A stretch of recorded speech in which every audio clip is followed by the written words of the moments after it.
10 लोगों के गरीब ससुराल में एक रोटी। आज तो घर में बिल्कुल भी खाना नहीं है, अब क्या करें। इस आटे के डिब्बे में तो सिर्फ एक ही रोटी का आटा बचा है। इसी आटे की रोटी बना लेते हैं, कम से कम बच्चे तो खा ही लेंगे। अब नैना वो थोड़ा सा आटा गूंथ कर उसकी एक बड़ी सी मोटी रोटी बना देती है। फिर उसमें से आधी रोटी अपनी दादी सास और आधी रोटी चिंटू को खाने के लिए दे देती है। अरे बेटा, तुमने सिर्फ मुझे और चिंटू को ही खाना दिया है, बाकी सबका खाना कहाँ है? दादी जी, राशन खत्म हो गया है, अभी घर में राशन नहीं है, शाम को वो आएंगे तो हम थोड़ा बहुत राशन ले आएंगे। कोई बात नहीं, इतना राशन है तो चलो इसमें ही सब खा लेते हैं।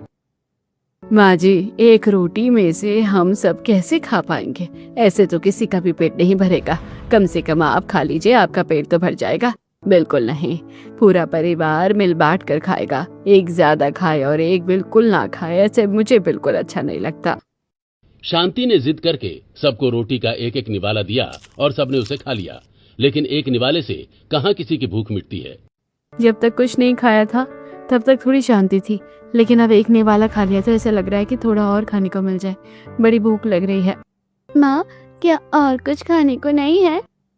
नहीं बेटा, अभी घर में और खाना नहीं है। जब शाम को पापा आएंगे तब कुछ खाने को लेकर आएंगे। इस तरह सब घर वाले वेट कर रहे थे, लेकिन तभी वहां पर मकान मालिक आ जाता है। तुम लोगों ने अब तक किराया क्यों नहीं दिया? तुम्हारा पिछले महीने का भी किराया नहीं आया। जी, हमें माफ कर दीजिए, हमारे पास अभी पैसे नहीं है, लेकिन हम आपको जल्दी ही पैसे दे देंगे। हमें बस थोड़ा सा वक्त दे दीजिए। कितना वक्त और चाहिए तुम्हें?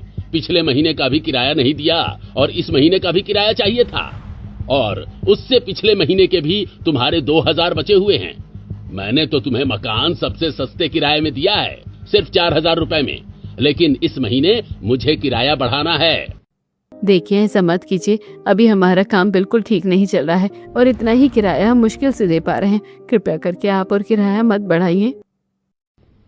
मुझे नहीं पता, किराया तो मैं बढ़ाऊंगा, और कम किराए में भी तुमने कौन सा मुझे समय पर किराया दिया है?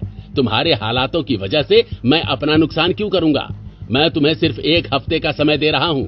अगर मुझे किराया नहीं मिला तो घर खाली कर देना। इस तरह मकान मालिक उन्हें धमकी देकर वहां से चला जाता है, और अब उन लोगों पर भारी मुसीबत आ जाती है। शाम को जब दोनों घर वापस आते हैं तो दिहाड़ी के 200 रुपए लेकर आते हैं। इतनी ज्यादा गर्मी हो रही है और इतनी मुश्किल से काम मिला था।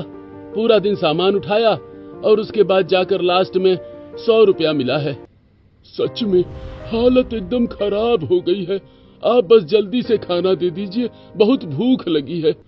घर में खाना नहीं है, राशन एकदम खत्म हो चुका है। अच्छा ठीक है, हम जो पैसे लेकर आए हैं उससे दुकान से थोड़ा सा आटा लेकर आ जाइए। काजल पैसे लेती है और पास वाली राशन की दुकान से थोड़ा सा आटा लेकर आती है। भाई साहब, जरा मुझे 200 रुपए का आटा दे दीजिए। ठीक है, लेकिन पिछले हिसाब के भी तुम्हारे 50 रुपए बचे हैं। ठीक है, आप इसमें से काट लीजिए। उसके बाद काजल राशन लेकर घर वापस आ जाती है और उसमें थोड़ा सा आटा लेकर वो आज सबके लिए 2-2 रोटी बनाकर सबको परोस देती है। चलो, कम से कम 2 रोटी खाने का तो मिली, अब जाकर थोड़ा सा कलेजे को राहत मिली है। पूरा दिन कुछ नहीं खाया था और अब जाकर 2 सूखी रोटी खाई है। चलो, कम से कम कुछ ना मिलने से अच्छा कुछ तो मिला। हम कितना भी कमाने की कोशिश क्यों न करें, लेकिन पूरा महीना एकदम गधों की तरह मजदूरी करने के बाद जो पैसे बचते हैं वो सारे किराए में चले जाते हैं। पैसे बचाकर 4000 किराया निकालना पड़ता है और उसमें से राशन के लिए मुश्किल से कुछ ही पैसे बच पाते हैं। हाँ, लेकिन आज मकान मालिक घर पर आए थे और उन्होंने कहा है कि अगले महीने वो किराया बढ़ाएंगे, और अगर इस हफ्ते हमने सारा किराया नहीं दिया तो वो हमें घर से बाहर निकाल देंगे। ये बात सुनकर रोहन और मोहन काफी ज्यादा परेशान हो जाते हैं। क्या कहा? लेकिन वो ऐसा कैसे कर सकते हैं? अभी कुछ ही समय हुए हैं हमें यहाँ आए हुए, और पहले ही 4000 रुपए हमारे लिए बहुत ज्यादा किराया था। अब हम 5000 किराया कहाँ से देंगे? मुझे भी समझ नहीं आ रहा कि अब हम क्या करेंगे। पता नहीं चारों तरफ से हमारे पास इतनी सारी मुसीबतें क्यों इकट्ठा हो जाती है। इस तरह सब बहुत परेशान हो जाते हैं और गर्मी में ही सो जाते हैं, क्योंकि उनका कूलर भी कुछ दिन पहले खराब हो गया था। अब रोहन और मोहन खूब मेहनत करते हैं। अरे जल्दी जल्दी हाथ चलाओ, पूरा दिन क्या हमें यहीं पर रहना है? जल्दी काम खत्म करो, उसके बाद हमें सामान भी तो पहुंचाना है। रोहन और मोहन दोनों वहां पर सामान ढोने का काम करते हैं और पूरा दिन सामान लोड करने के बाद उन्हें आखिर में पैसे मिलते हैं। लो, आज मैं तुम्हें 200 रुपए दे रहा हूं, इसके बाद कल तुम दोबारा आ जाना। ठीक है मालिक, शुक्रिया। लेकिन एक एक पाई जमा करने के बाद भी वो एक हफ्ते में सिर्फ 1000 रुपए ही बचा पाते हैं। मकान मालिक एक हफ्ते बाद गुस्से में वहां आता है। तुम लोगों को मैंने एक हफ्ते का टाइम दिया था और तुम्हें क्या लगता है कि इन सब चीजों के बावजूद मैं तुम्हें यहाँ पर रहने दूंगा? निकलो यहाँ से। देखिए, हम पर जरा तरस खाइए, अभी हमारे पास सिर्फ 1000 रुपए हैं, आप ये रख लीजिए और हमें थोड़ा और समय दे दीजिए, हम जल्द ही पैसे दे देंगे। अरे भाई, मैंने भी यहाँ पर कमाने के लिए अपना कमरा दे रखा है, अगर मुझे समय पर पैसे नहीं मिलेंगे तो मेरा घर खर्च कैसे चलेगा भला? मकान मालिक रोहन के हाथ से 1000 रुपए छीन लेता है और उसके बाद गुस्से से कहता है, अब निकलो यहाँ से, मैं तुम लोगों को यहाँ और नहीं रख सकता, तुम लोगों को यहाँ रखने का कोई फायदा नहीं हो रहा। देखिए, हम आपके आगे हाथ जोड़ रहे हैं, अब हमें अचानक से घर कहाँ पर मिलेगा और हमारे पास अभी इतने पैसे भी नहीं है, मुश्किल से ये छत है, ये हमसे मत छीनिए। मैं कुछ नहीं कर सकता, निकलो यहाँ से। मकान मालिक जबरदस्ती उनका सामान बाहर निकलवा देता है और उन्हें घर से निकाल देता है। ये सब देखकर चिंटू बहुत ज्यादा रो रहा था। मम्मी पापा, अंकल हम पर बहुत गुस्सा हो रहे हैं, ऐसा क्यों हो रहा है? हमें घर से क्यों निकाल रहे हैं? अपने बेटे को इतना ज्यादा रोता हुआ देखकर काजल की आंखों में भी आंसू आ जाते हैं और वो उसके आंसू पोंछते हुए कहती है, बेटा कोई बात नहीं, तुम इतना ज्यादा परेशान मत हो, धीरे धीरे सब ठीक हो जाएगा। अभी हमें यहाँ पर नहीं रहना, लेकिन कोई बात नहीं, हम अपनी एक दूसरी छोटी सी जगह पर जाएंगे। पूरा परिवार सामान लेकर वहां से निकल जाता है, लेकिन अब उनके पास छत नहीं थी और उनके पास पैसे भी नहीं थे, इसीलिए वो कहीं नहीं जा सकते थे और काफी दूर चलने के बाद वो एक रोड के किनारे बैठ जाते हैं। कितनी ज्यादा गर्मी लग रही है और ज्यादा प्यास भी लग रही है, यहाँ कहीं आसपास पानी भी नहीं दिख रहा। इतनी दूर चलकर तो मेरे पाँव में दर्द हो गया, लेकिन इतना चलने का फायदा क्या जब हमें पता ही नहीं कि हमें जाना कहाँ है, और मुझे तो समझ नहीं आ रहा कि अब हमारा क्या होगा। अभी हम कहीं पर भी घर नहीं ले सकते, क्योंकि अगर हमें कहीं पर भी दूसरी जगह किराए पर घर लेना है, एक तो हमें बहुत ज्यादा किराया देना होगा और दूसरा हमें पहले एडवांस देना होगा, तभी हमें कोई रहने के लिए घर देगा। मुश्किल से मेरे पास 50 रुपए बचे हैं, उसके अलावा और ना तो कोई साधन है और ना ही पैसे हैं, तो फिर अब हम क्या करेंगे? इसका मतलब हम सच में बेघर हो चुके हैं और अब हमें कहीं पर भी घर नहीं मिलने वाला और इस तेरी रोड पर रहना होगा हमें। कोई बात नहीं, तुम सबको हिम्मत नहीं आनी चाहिए, लेकिन दादी माँ, आपके भी तो घुटनों में दर्द हो रहा होगा और आप इस तरह बाहर रहकर काफी परेशान हो रही होगी। हाँ माँ जी, बिल्कुल, माफ करना कि आपको ये सब झेलना पड़ा है। अरे कोई बात नहीं, मेरी चिंता मत करो, मैं अभी इतनी भी बूढ़ी नहीं हुई हूँ, अभी भी जवान हूँ, तुम सब चिंता मत करो। सब लोग वहां पर परेशान होकर बैठे थे, तभी वहां पर पुलिस वाले आते हैं और उन्हें वहां से भगाने लगते हैं। चलो उठो यहाँ से, कहीं पर भी आकर कब्जा करके बैठ जाते हो, निकलो यहाँ से, ये तुम्हें कोई बैठने की जगह दिख रही है? चलो उठो।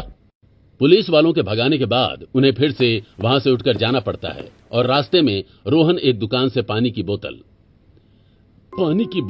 30 रुपए की है और 20 रुपए में खाने के लिए क्या मिल सकता है?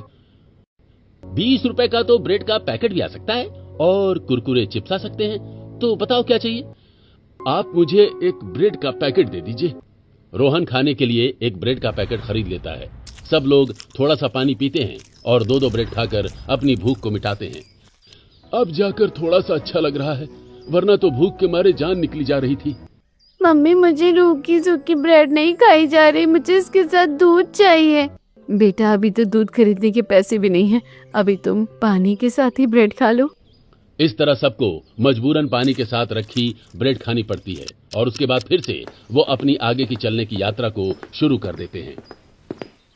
मेरे घुटनों में दर्द हो रहा है, लेकिन किसी को कुछ नहीं कह सकती। पहले ही सब बहुत ज़्यादा परेशान है और मेरी वजह से वो और ज़्यादा परेशान हो जाएंगे।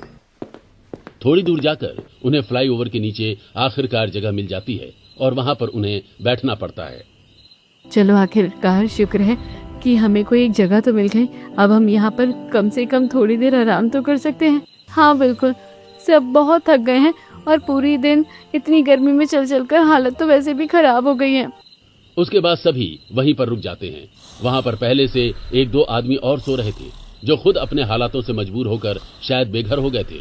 रात को सब सोने की कोशिश कर रहे थे, लेकिन जमीन पर सोना बिल्कुल भी आसान नहीं था। शांति जैसे ही करवट लेती है, उसकी कमर में एक कंकड़ चुभ जाता है। ओए माँ, मर गई, कंकड़ चुभ गया, बड़ा दर्द हो रहा है। अब क्योंकि शांति बहुत ज्यादा बूढ़ी हो गई थी, तो छोटी छोटी चीजों से तो उसे ज्यादा ही परेशानी होने वाली थी। सविता चेक करती है और उसके बाद काजल अपनी गठरी से अपनी एक साड़ी निकालकर उसकी 4 बार तह लगा देती है और उसके बाद वो उसे शांति के लिए नीचे बिछा देती है। दादी माँ, अब आप इसके ऊपर लेट जाइए, अब आपको कोई परेशानी नहीं होगी। ठीक है बेटा, लेकिन तुम सबको भी तो परेशानी हो रही होगी। तुम सब भी ना कुछ नीचे लगा कर सो जाओ, वरना बहुत ज्यादा दिक्कत होने वाली है। उनके पास जो भी पुराने कपड़े थे, उन्होंने वही बिछाकर अपने लिए काम चलाऊ सा बिस्तर बना लिया और उसके बाद वहां पर सब सो रहे थे। इस तरह बेघर होकर दिन गुजारने पड़ रहे थे। अगले दिन रोहन और मोहन काम ढूंढने जाते हैं। फिर से उन्हें बस इतने पैसे मिल जाते हैं कि वो ब्रेड और पानी खरीद सके, क्योंकि अब क्या हमें हर रोज ब्रेड और पानी ही खरीदना होगा? खाना कब खाएंगे? ब्रेड से तो पेट में दर्द हो जाता है। अगर हम खाना बनाने के लिए आटा खरीद सकते हैं तो हमें उसके लिए बर्तन भी तो चाहिए होंगे ना। हाँ, हम ईंटों का चूल्हा बना लेते हैं और उसके ऊपर बस एक तवा चाहिए होगा। अगर तवा भी मिल जाता है तो कम से कम रोटी तो बनाकर खा ही सकते हैं। वो आज इस चीज की प्लानिंग कर रहे थे, लेकिन जब वो वहां पर बैठे थे तो वहां पर कुछ कुत्ते आते हैं और उनके ऊपर भौंकना शुरू कर देते हैं। अरे चलो यहाँ से, हम पहले ही बहुत परेशान हैं, तुम और क्यों परेशान कर रहे हो हमें? चिंटू वहीं खेल रहा था और कुत्ते उस पर अटैक करना चाहते थे, इसलिए सब वहां पर जाकर उसके ऊपर भौंकना शुरू कर देते हैं। लेकिन घर वाले बड़ी मुश्किल से जैसे तैसे करके डंडे और ईंटों से डराकर उन्हें भगा देते हैं। पहले ही हमारे दिन इतने खराब थे और अब और ज्यादा दिन खराब हो गए हैं। समझ नहीं आता कि क्या करेंगे। इस तरह दिन गुजर रहे थे और क्योंकि वो नहा धो नहीं रहे थे तो उनके अंदर से अब स्मेल आनी भी शुरू हो गई थी। इसलिए जब रोहन और मोहन काम ढूंढने के लिए जाते हैं, मैं तुम्हें काम नहीं दे सकता, तुम्हारे अंदर से बहुत ज्यादा बदबू आ रही है और क्या पता तुम चोर हो या क्या हो, तुम्हारी शक्ल देखकर तो तुम पर विश्वास करने का बिल्कुल दिल नहीं कर रहा। अरे भाई साहब, ऐसा मत कीजिए, हमें काम की बहुत ज्यादा जरूरत है, हमारा परिवार वरना भूखों मर जाएगा। कृपया करके ऐसा मत कीजिए और हमें काम दे दीजिए। हाँ बिल्कुल, हम चोर नहीं हैं और हमें काम की बहुत ज्यादा जरूरत है। हम बहुत ज्यादा मेहनती हैं, हम अपना काम बहुत अच्छे से करेंगे। चले जाओ यहाँ से, मुझसे बहस करने की जरूरत नहीं है। इस तरह अब रोहन और मोहन को जो काम मिल रहा था और जिसकी वजह से वो ब्रेड और पानी खरीद पा रहे थे, वो भी अब बंद हो जाता है। रोहन और मोहन एक ढाबे के आगे से गुजर रहे थे और उनके पास सिर्फ 10 रुपए थे। 10 रुपए का तो ब्रेड भी नहीं आएगा, क्या करें? देखते हैं रोटी कितने रुपए की आ जाएगी। वो ढाबे पर जाते हैं और 10 रुपए में उन्हें 1 रोटी मिल जाती है और उसे लेकर घर आ जाते हैं। घर पर खाने को कुछ भी नहीं था, इसलिए 1 रोटी से सब एक एक निवाला खा लेते हैं। 9 लोगों में 1 रोटी का खाना बिल्कुल मुश्किल है, पर कम से कम चलो 1 टुकड़ा तो मिल गया। इस समय तो हमारे लिए 1 टुकड़ा भी बहुत ज्यादा कीमती है। सब 1 रोटी से एक एक निवाला तो खा लेते हैं, लेकिन 1 रोटी से खाने वाले अभी तो सिर्फ 9 लोग थे। आखिर वो 10वां मेंबर कहाँ है और कैसे आएगा, जानने के लिए आगे बढ़ते हैं। सब लोग बहुत ज्यादा परेशान हो रहे थे। मुझे लगता है कि अब हमें यहाँ पर नहीं बैठना चाहिए, अब हमें आगे बढ़ना चाहिए। क्या पता हमें कहीं और कोई रास्ता मिल जाए, क्योंकि यहाँ पर जो हमारी एक उम्मीद बची थी वो भी खत्म हो चुकी है। वो लोग काफी भूखे थे और उन्होंने कुछ नहीं खाया था। जब वो थोड़ा आगे जाते हैं तो उन्हें एक मंदिर नजर आता है, तो वो उसके अंदर दर्शन करने जाते हैं और भगवान से प्रार्थना करते हैं कि हे भगवान, हमें कोई रास्ता दिखाओ, हम बहुत बुरी तरीके से भटक रहे हैं और हमारे पास खाने के लिए भी कुछ नहीं है। मेरा पूरा परिवार भूखा है, कृपया करके हमें कोई रास्ता दिखाओ। सब लोग प्रार्थना कर रहे थे और चिंटू भूख के मारे रो रहा था। जब वो मंदिर के बाहर आता है तो एक औरत उसे रोता हुआ देखती है। क्या बात है बेटा, तुम इस तरह रो क्यों रहे हो? आंटी मुझे बहुत ज्यादा भूख लग रही है और हमारे पास खाने के लिए भी कुछ भी नहीं है। मैंने बहुत दिनों से कुछ भी नहीं खाया। पायल को उसके ऊपर तरस आ जाता है और उसके बाद वो अपने बैग से टिफिन निकालती है और मुझे भी शाम की शिफ्ट में अस्पताल में जॉब करने के लिए जाना था। मेरे पास 2 रोटी थी। कोई बात नहीं, तुम दोनों रोटी खा सकते हो। पायल एक रोटी गोल करके उसमें आलू की सब्जी डालकर चिंटू को खाने के लिए देती है और चिंटू एक रोटी खाता है तो उसे बहुत अच्छा लगता है और वो खुश होकर कहता है, थैंक यू आंटी, आप बहुत अच्छी हो। मुझे खुशी है कि तुम्हें अच्छा लगा। ये लो दूसरी रोटी और आलू की सब्जी भी खा लो। नहीं आंटी, मुझे ये रोटी नहीं खानी। क्या मैं अपने मम्मी पापा के लिए लेकर जा सकता हूँ? उन्होंने भी बहुत समय से कुछ नहीं खाया। हाँ, तुम लेकर जा सकते हो। चिंटू खुश होकर रोटी लेकर वहां से चला जाता है और उसे इतनी खुशी से जाता हुआ देखकर पायल खुद से कहती है, हम जिस खाने को देखकर मुंह बनाते हैं, लोग उस खाने को खाने के लिए कितना ज़्यादा तरसते हैं। मैं भी सिर्फ 2 रोटी लेकर ऑफिस जा रही थी। आगे से एक्स्ट्रा रखूंगी, अगर किसी को ज़रूरत हुई तो दे दूंगी। पायल एक लेसन लेकर वहां से जाती है। मंदिर के बाहर सब चिंटू को ढूंढ रहे थे और जैसे ही चिंटू खुश होकर वहां पर आता है, अरे चिंटू, तुम कहाँ चले गए थे? हम कब से तुम्हें ढूंढ रहे थे। हाँ बेटा, तुम्हें पता है कि हमें कितनी ज़्यादा चिंता हो रही थी। तुम हमें बिना बताए कहाँ चले गए थे? तुमने ऐसा क्यों किया? मम्मी देखो, एक आंटी ने मुझे रोटी दी और मैं आप सबके लिए लेकर आया हूँ। कोई बात नहीं बेटा, तुम्हें रोटी मिली थी तो तुम खा लेते। तुम्हें भी तो भूख लगी होगी ना। नहीं चाचू, मैंने तो एक ही रोटी खा ली। इस रोटी को आप भी खा लीजिए। उसके बाद सभी को खाना मिल जाता है और सब एक एक निवाला लेकर खा लेते हैं। उसके बाद सब आगे चलते हैं और थोड़ी ही देर में वो एक रेलवे स्टेशन पर पहुंच जाते हैं, क्योंकि उन्हें कहीं पर भी सेफ जगह नहीं मिल रही थी। इसीलिए वो रेलवे स्टेशन पर जाकर रात को सोने की कोशिश करते हैं। वहीं थोड़ी दूरी पर ही पुराने कपड़े बिछाकर सो जाते हैं। अब क्योंकि वहां पर ज्यादा गर्मी भी नहीं थी और उन्हें पानी भी मिल गया था, तो सब पेट भर पानी पीते हैं। गरीबी में जब कुछ भी खाने को नहीं होता और पेट भर पानी पीते हैं तो वो भी अच्छा लगता है। बिल्कुल, लेकिन मुझे लगता है कि हमें कुछ न कुछ सोचना चाहिए। पिछले 1 हफ्ते से हम इसी तरह से भटक रहे हैं और इस तरह तो बहुत गड़बड़ हो जाएगी। आखिर कब तक हम ऐसी जिंदगी बिताएंगे? सब लोग बहुत ज्यादा परेशान हो रहे थे।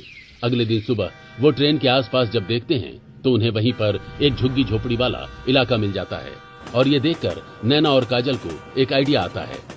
हम भी वहीं पर अपनी एक झोपड़ी बना लेते हैं और वहाँ पर रहेंगे तो हमें कम से कम रहने की जगह तो मिल जाएगी और फिर हम पानी लेकर नहा धोकर फिर से काम पर ध्यान दे सकते हैं। यह आइडिया सभी को बहुत अच्छा लगता है और रेलवे स्टेशन के पीछे वहां पर उन्हें एक जगह खाली मिल जाती है और वो वहीं पास से कुछ लकड़ी इकट्ठी करते हैं और उन्हें जोड़कर वो एक तंबू सा बना लेते हैं। एक तिरपाल डालने के बाद उनकी एक झोपड़ी तैयार हो जाती है और वहीं पास में कूड़े से कुछ प्लास्टिक की सीट बीन कर ले आते हैं। जब वो ये सब कर रहे थे तो वहीं से गुजर रहे कुछ लोग उन्हें तिरछी नजरों से देखकर कहते हैं, पता नहीं कैसे कैसे लोग दुनिया में रहते हैं, काम के न धाम के, दुश्मन अनाज के। इन लोगों की तो मदद करनी भी नहीं चाहिए। खुद से कोई काम करके खुशी नहीं रहते, गरीबी और गंदगी में रहना पसंद करेंगे लेकिन काम नहीं करेंगे। तुमने बिल्कुल सही कहा बहन, रेलवे स्टेशन को एकदम कूड़ा कचरा बना रखा है। सब इन लोगों की वजह से हो रहा है। इन लोगों की वजह से ही गंदगी फैल रही है। अभी दोनों औरतें उन लोगों को ताने मार रही थीं। उन्होंने थोड़ी देर पहले रेलवे स्टेशन से पैटीज और कोल्ड ड्रिंक्स खरीद कर खाकर वहीं पर फेंक देती हैं और वो उन लोगों को सुना रही थी। सविता को ये सब सुनकर गुस्सा आता है और वो गुस्से में कहती है, अगर आप लोगों को गंदगी की इतनी ही ज्यादा चिंता है तो आप लोगों को भी कूड़ा इस तरीके से नहीं फैलाना चाहिए था। अगर इतनी ही पढ़ी लिखी हो तो क्या वहाँ पर लिखा नजर नहीं आता कि कूड़ा डस्टबिन में ही डालना है? और क्या आंखें भी खराब हैं जो डस्टबिन नजर नहीं आता? इतना था तो कम से कम अपना कूड़ा डस्टबिन में तो डाल दी थी। जुबान तो देखो कैसे कैंची की तरह लंबी चलती है इनकी, तुमसे कम चल रही है। अब जाओ यहाँ से, हमें काम करने दो। इस तरह वो दोनों औरतें वहां से चली जाती हैं और उसके बाद सब अपना काम करने लगते हैं। आगे उन्होंने छोटा सा एक टेंट सा बना दिया था और पीछे की तरफ उन्होंने छोटे से स्पेस में चारों तरफ पर्दा लगाकर बाथरूम बना दिया था। चिंटू वहां पर गंदे कपड़ों में घूम रहा था तो एक महिला उस पर तरस खाकर उसे कुछ पेटीज खाने को दे देती है। चिंटू घर लेकर आता है और सब थोड़ा थोड़ा खा लेते हैं। ये तो काफी टेस्टी है। रोहन रेलवे स्टेशन से एक कैन के अंदर पानी लेकर आता है और उसके बाद नहा लेता है। अच्छा है हम अपने साथ गठरी में सारा सामान लेकर आए थे और हमारे पास कुछ कपड़े भी बचे हैं। हाँ, अगर हम ठीक से कपड़े पहनकर जाएंगे तो हमें काम मिल सकता है, वरना कोई भी हमें काम देने को तैयार नहीं था। अब रोहन और मोहन नहाकर कपड़े बदल लेते हैं और आज दोनों फिर से मजदूरी करने के लिए काम पर चले जाते हैं। उन्हें काम मिल जाता है और शाम को वो पूरे 200 रुपए कमा कर लाते हैं। लेकिन आज सबसे पहले वो उन पैसों से एक तवा, चिमटा और एक दो जरूरत के बर्तन खरीद कर लाए थे। साथ में उन्होंने थोड़ा सा आटा और थोड़े से आलू खरीद लिए थे। उस खड़ूस मकान मालिक ने हमारे सारे बर्तन ले लिए थे, साथ में उसने हमारा जरूरत का सामान भी रख लिया। हाँ, उसने हमारा किराया वसूली करने के लिए सारा सामान रखवा लिया था। अब काजल वहीं पर टेंट के बाहर ईंट से चूल्हा बना देती है और जो थोड़ा सा आटा था तो उसे गूंद कर सबके लिए एक एक रोटी बन जाती है। साथ में आलू की भुजिया बनाती है। आज बहुत समय बाद सबने एक एक रोटी खाई थी और सबको रोटी खाकर अच्छा लगता है। भले ही आज पेट भर खाना नहीं मिला, लेकिन एक रोटी खाने पर आत्मा तृप्त हो गई। सच में एक रोटी खाने के लिए कब से तरस गए थे, अब जाकर थोड़ा अच्छा लग रहा है। साथ में आलू की सब्जी थी और राहत मिल गई। इस तरह मुसीबत के समय भी परिवार वाले हार नहीं मान रहे थे और वो अपनी इस स्थिति से बाहर निकलना चाह रहे थे। वहीं पड़ोस में झुग्गी झोपड़ी में रहने वाली एक महिला की भी उनसे अब जान पहचान हो जाती है। ये तो आप लोगों के साथ बहुत बुरा हुआ, हमारे साथ भी कुछ ऐसा ही हुआ था, इसलिए हम यहाँ पर आकर रहने लगे। लेकिन हमारा राशन कार्ड बन गया है जिसकी वजह से हमें खाने की कमी नहीं होती और रेलवे स्टेशन पर हम पैसे कमा कर काम भी कर लेते हैं। हम भी सोच रहे हैं कि एक मकान किराए पर ले लेंगे कुछ समय बाद। ये तो बहुत अच्छी बात है। हम भी इस बार खूब मेहनत करेंगे और दोबारा एक घर तो हासिल कर ही लेंगे, क्योंकि अभी दर बदर की ठोकर खाकर पता चल रहा है कि छत होना कितना ज्यादा जरूरी है। इस तरह परिवार वाले अपने दिन गुजार रहे थे। एक रात वो लोग रेलवे स्टेशन पर जाकर पानी ला रहे थे और आधी रात का समय हो रहा था। पहले से ही पानी भर कर रखा करो ताकि रात को ना आना पड़े। आज रात को पीने का पानी लेना भूल गए थे। दोनों जब जा रहे थे तो उन्हें एक कूड़े के ढेर के पास एक रोता हुआ बच्चा मिल जाता है। वो तकरीबन 2 साल का था। रोहन और काजल उसकी आवाज सुनकर उसके पास जाते हैं। काजल बच्चे को गोद में उठाकर कहती है, पता नहीं किसका बच्चा है, अब हम क्या करें? हमें इसके घर वालों को ढूंढना चाहिए। काजल और रोहन इधर उधर रेलवे स्टेशन पर जो 2-4 लोग बचे हुए थे उनसे बच्चे के बारे में पूछते हैं, लेकिन किसी को भी कुछ नहीं पता था। तब एक बूढ़ी औरत वहां आती है। मुझे पता है ये किसका बच्चा है। अभी रात को सब सो रहे हैं, थोड़ी बहुत भीड़ है, इसे बस यहीं अभी छोड़कर चली जाती है। बस जल्दी से इससे मेरा पीछा छूट जाए, फिर तो मेरी लाइफ एकदम सेट हो जाएगी। प्रीति अपने 2 साल के बच्चे को जानबूझकर कूड़े के ढेर के पास छोड़कर चली जाती है और ये सब उस बूढ़ी औरत ने देख लिया था। मैंने रेलवे स्टेशन पर अधिकारियों से बात करने की कोशिश की, लेकिन उन्होंने मदद करने के लिए मना कर दिया। मैं इस बच्चे को अपने साथ नहीं रख सकती। रोहन और काजल को बच्चों की हालत सुनकर और देखकर तरस आ जाता है और फिर वो कहते हैं कि कोई बात नहीं अम्मा, आप परेशान मत होइए, हम बच्चे का ध्यान रखेंगे और इसे पुलिस स्टेशन ले जाकर इसके घर तक पहुंचाएंगे। इस तरह रोहन और काजल बच्चे और पानी को लेकर घर वापस आ जाते हैं और जब सबको ये पता चलता है तो सबको बहुत बुरा लगता है। सच में दुनिया कितनी जालिम है, हमारे साथ भी कुछ ऐसा ही गलत हो रहा है और इस बच्चे के साथ तो बहुत गलत हुआ। ऐसा कभी किसी के साथ नहीं होना चाहिए। कोई बात नहीं, अब हमारे घर में 10 सदस्य हो गए हैं और इस बच्चे का ध्यान हम रखेंगे। भला कोई माँ अपने बच्चे को ऐसा कैसे छोड़कर जा सकती है? आखिर उस बच्चे की माँ ने उसे इस तरह क्यों छोड़ा था, ये आगे पता चलेगा। लोग उसे दूध और खाना खिलाकर सुला देते थे, लेकिन अगले दिन बच्चे को तेज बुखार हो जाता है तो वे बचे हुए पैसों से उसके लिए डॉक्टर से दवाई लेने जाते हैं। मैंने बुखार की दवाई दे दी है, बच्चे को 3 समय याद से आप दवाई दे देना, बुखार 2 दिन में ठीक हो जाएगा। जी शुक्रिया डॉक्टर। इस तरह सब बच्चे का बहुत अच्छे से ध्यान रख रहे थे और क्योंकि डॉक्टर के पास ले जाकर फीस में पैसे खर्च हो गए थे, इसलिए आज घर में राशन नहीं आया था। अभी तो आटा नहीं है और पैसे भी खत्म हो गए हैं। थोड़ा सा आटा बचा और उसकी एक रोटी ही बनेगी। कोई बात नहीं, पहले भी तो एक रोटी से 9 लोग खा रहे थे, अब एक रोटी से 10 लोग खा लेंगे तो कुछ नहीं होगा। अब नैना और काजल बचे हुए आटे को गूंदकर उसकी एक बड़ी सी रोटी बना देती हैं और उसके बाद उसके अंदर से सब एक एक निवाला खा लेते हैं। इस तरह परिवार वाले काफी ज्यादा मेहनत कर रहे थे और बच्चे का ध्यान रखने पर वो बच्चा जब ठीक हो जाता है तो वो पुलिस स्टेशन जाते हैं। ठीक है, बच्चे को यहाँ छोड़ दीजिए, हम इसको अपने आप इसके घर वालों तक पहुंचा देंगे। जब तक बच्चा पुलिस स्टेशन में रहेगा तब तक इसका ध्यान कौन रखेगा सर? कौन रखेगा ध्यान? हम इसको कुछ दिन यहाँ रखेंगे, यहाँ ये रहेगा, और अगर कोई जगह नहीं मिलेगी तो हम इसे अनाथ आश्रम में पहुंचा देंगे।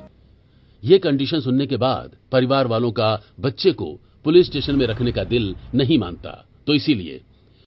तो क्या हम बच्चे को अपने साथ लेकर जा सकते हैं? जब इसके माता पिता मिलेंगे हम इसे उनके हवाले कर देंगे। हाँ ठीक है, तुम्हें जो करना है करो, लेकिन हमारा टाइम खोटी मत करो, लेकर जाओ, हमें अभी बहुत काम है। इस तरह घर वाले बच्चों को साथ लेकर आ जाते हैं और बच्चा भी उनके साथ रहकर काफी खुश था और वो चिंटू के साथ गेम खेल रहा था। तुम्हारे हाथ पैर कितने छोटे छोटे हैं, तुम बहुत ज्यादा अच्छी हो। तुम भी आती हो? अब कभी कभी रोहन और मोहन को काम मिल जाता है तो वो राशन लेकर आते हैं और सब लोग कभी बस मिर्च के साथ रोटी खा लेते हैं तो कभी प्याज के साथ, और कभी कभी तो उन्हें जिस दिन काम नहीं मिलता तो पुराना आटा बचा होता था उसकी एक रोटी बनाकर खा लेते थे। लेकिन अब वो लोग थोड़े थोड़े पैसे बचा रहे थे और नैना और काजल ने सोचा था कि वो कुछ सामान लेकर अब रेलवे स्टेशन पर बेचना शुरू करेंगे ताकि अब उनकी आमदनी हो सके। पैटीज लो, कोल्ड ड्रिंक और ठंडा पानी भी है। एक आदमी रेलवे स्टेशन पर काफी परेशान होकर उतरता है और वो बहुत ज्यादा परेशान था। मुझे एक बोतल ठंडा पानी दे दीजिए। जी ठीक है, अभी देती हूँ। नैना ने रजत को ठंडा पानी पीने के लिए दे दिया और जब रजत वहां से जाने वाला था तभी वहां पर काजल मोनू को लेकर आ जाती है। अरे दीदी, आप मोनू को लेकर यहाँ क्यों आ गई हो? क्योंकि इसका घर पर बिल्कुल मन नहीं लग रहा था, बार बार आने की जिद कर रहा था, इसलिए लेकर आ गई हूँ। चिंटू तो फिर भी दिन में सो जाता है लेकिन इसे तो नींद ही नहीं आती है। हाँ, जब तक हम सब सोते नहीं है तब तक इसे कहाँ नींद आती है। रजत किसी से कॉल पर बात कर रहा था। जी सर, मैं रेलवे स्टेशन पर आ गया हूँ, बस आपके पास अभी आने ही वाला हूँ। उसके बाद रजत पीछे मुड़ता है और जैसे ही वो देखता है कि काजल और नैना कितने प्यार से मोनू को खिला रहे थे और ये सब देखकर उसकी आंखों में आंसू आ जाते हैं और वो दौड़कर अपने बेटे के पास जाता है और उसे गोद में लेकर कहता है, मेरा बेटा, तू यहाँ था, मैंने तुझे कहाँ कहाँ नहीं ढूंढा, आखिर तू कहाँ चला गया था? क्या ये आपका बेटा है? हाँ बिल्कुल मेरा बेटा है। लेकिन हम कैसे माने कि ये आपका बेटा है? हमने इसके लिए पुलिस स्टेशन में रिपोर्ट लिखवाई है और हम पुलिस वालों के जरिए इसके असली माँ बाप तक इसे पहुँचाएंगे। मैं ही इसका पिता हूँ, मैं सच कह रहा हूँ। नहीं, आजकल बहुत फ्रॉड चल रहा है, हम किसी पर विश्वास नहीं कर सकते। हम अपने मोनू को ऐसे किसी को भी नहीं देंगे। इस तरह सभी पुलिस स्टेशन जाते हैं और वहां जाकर सच पता चलता है कि रजत सच में ही मोनू का पिता है और मोनू का असली नाम मोनू नहीं बल्कि राजू है। लेकिन उन सभी को राजू की इतनी चिंता करते हुए देखकर रजत बहुत ज्यादा खुश हो गया था और काजल और नैना ने भी रजत को सब सच बता दिया था कि उसकी मां ने उसको वहां पर छोड़ा था। रजत जब राजू को लेकर घर वापस जाता है, अरे मेरा बेटा मिल गया, हमने इसे कहाँ कहाँ नहीं ढूंढा। मुझे बहुत खुशी है कि आखिरकार हमारा बच्चा घर वापस आ गया। मुझे पता है कि तुम्हें बहुत ज्यादा खुशी हो रही होगी, या फिर सच कहूं तो तुम्हें बहुत ज्यादा दुख हो रहा होगा कि मुझे राजू वापस मिल कैसे गया, जबकि तुमने तो इसे कचरे के डिब्बे के पास बहुत दूर वाले रेलवे स्टेशन पर छोड़ दिया था। ये बात सुनकर प्रीति के पांव तले जमीन खिसक जाती है। ये आप कैसी बातें कर रही हो? ऐसा तो कुछ भी नहीं है। वहां के सीसीटीवी में सब कुछ रिकॉर्ड हो गया है। तभी वहां पर पुलिस वाले आ जाते हैं और प्रीति को गिरफ्तार करके वहां से ले जाते हैं। ऐसा कुछ नहीं है, तुम ऐसा कैसे कर सकते हो मेरे साथ? उसके बाद रजत अपने बेटे का अच्छे से ध्यान रखता है, लेकिन उसे एक ख्याल परेशान कर रहा था, इसलिए वो दोबारा राजू को लेकर उस परिवार के पास जाता है। उन सबको देखकर राजू बहुत खुश हो जाता है और काजल उसे गोद में लेकर कहती है, इतनी दूर तुम हमसे मिलने आए हो? हमने भी तुम्हें बहुत मिस किया। मैं आप लोगों से एक बहुत जरूरी बात करने आया हूँ। दरअसल ये मेरी पहली पत्नी का बेटा है और मेरी पहली पत्नी गुजर गई थी, इसलिए मैंने दूसरी शादी की थी। एक बार विश्वास करके तो धोखा खा लिया है, अब दोबारा किसी पर विश्वास नहीं हो रहा। आप लोग बहुत अच्छे हैं और राजू का बहुत अच्छे से ध्यान रखा है, इसलिए मेरे पास एक ऑफर है कि आप सब मेरे साथ चलिए और वहां पर मैं आपको काम दूंगा और रहने के लिए एक घर भी दूंगा। आपने मेरे राजू का ध्यान रखा तो मैं आपके लिए इतना तो कर सकता हूं। देखिए, हमने किसी भी लालच में ऐसा कुछ नहीं किया है और आपको हमारे लिए इतना कुछ करने की जरूरत नहीं है। ये सब मैं अपने राजू के लिए कर रहा हूं। ये आप लोगों के साथ बहुत खुश रहता है और इसमें हमारा भी फायदा है। आप प्लीज मान जाइए। गरीब परिवार के लिए ये ऑफर बहुत बड़ा और काफी अच्छा था, इसलिए वो इसे ठुकराते नहीं और मान जाते हैं। वो रजत के साथ आते हैं और रजत उनकी ईमानदारी से बहुत ज्यादा इंप्रेस हो गया था। रजत काफी अमीर था और उसके बंगले के वहीं पर एक छोटी सी कुटिया थी। उस झोपड़ी में वो गरीब परिवार को रहने के लिए ठिकाना दे देता है, जिससे उनके सिर पर एक छत हो जाती है और उन सबको बंगले की साफ सफाई और राजू का ध्यान रखने का काम दे दिया जाता है। नैना ने सबके लिए ब्रेकफास्ट बनाया। बाकी सब अच्छा है और खाना भी बहुत स्वादिष्ट बनाया है। मैंने कहा था ना कि नए मेहमान आपको बहुत पसंद आएंगे। चलो अच्छा है कि सब ठीक हो गया। राजू भी उनके साथ बहुत खुश रहता है और अब हम सब राजू की चिंता किए बिना आराम से काम पर जा सकते हैं। रजत की माँ घर पर रहती थी और वो उनसे बहुत खुश थी कि सब बहुत अच्छे से काम कर रहे थे और राजू का भी ध्यान अच्छे से रख रहे थे। इस तरह गरीब परिवार को गरीबी से छुटकारा मिल गया और अब एक रोटी 10 लोग खाने वाले ठीक से पेट भर खाना खा पा रहे थे।